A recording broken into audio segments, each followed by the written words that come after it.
પાર ઉતરે તું તો હર ભજ પાર ઉતરે ઉતરિયા મન રે થારો અવસર કારજ સરે ઉતરિયા મન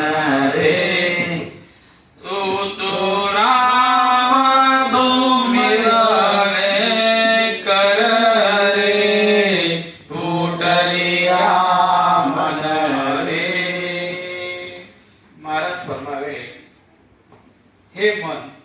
તમે હું પરમાત્મા મળવાની ભક્તિ કરવી પડશે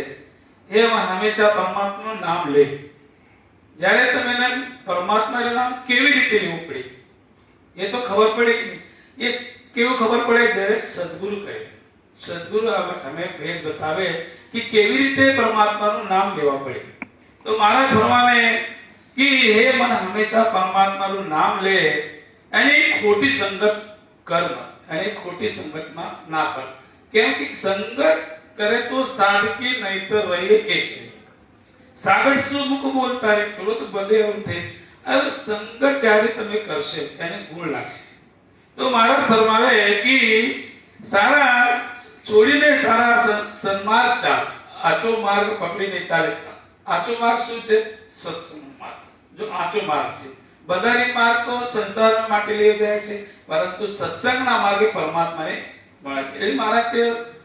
સંગત કરે તો સાધકી નહીં તો રહીએ એ મહારાજ કહેવાય છે સત્સંગ સારા લોક સારા સત્સંગ લોકોની સત્સંગ કરો અને લોક જેવો જે સત્સંગ કરવા લોક સાધુ સંતારે સંગત કરે તો સત્સંગ મળશે સત્સંગ સાંભળ અને હૃદયમાં ભગવાનનું ભજન કરે અને પરમાત્માનું નામ હૃદયમાં ધારણ કરવાનું અને પછી ભજન કરવાનું મહારાજ કે હે તારો મન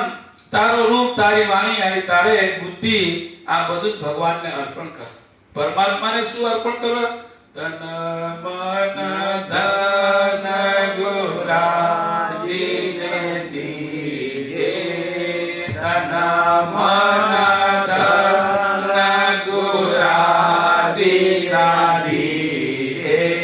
આઠો બોર અગમાઈ જે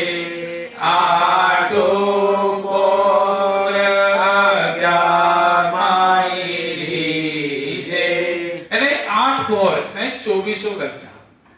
કેટલા હોય 1-2 કલાક નહીં બેઠવાના 2400 કલાક પરમાત્માની સિમરણના ધ્યાન में ચિત્ત રખવાનું ભજન તો કરતો નથી કેટલા વાર કરશે 1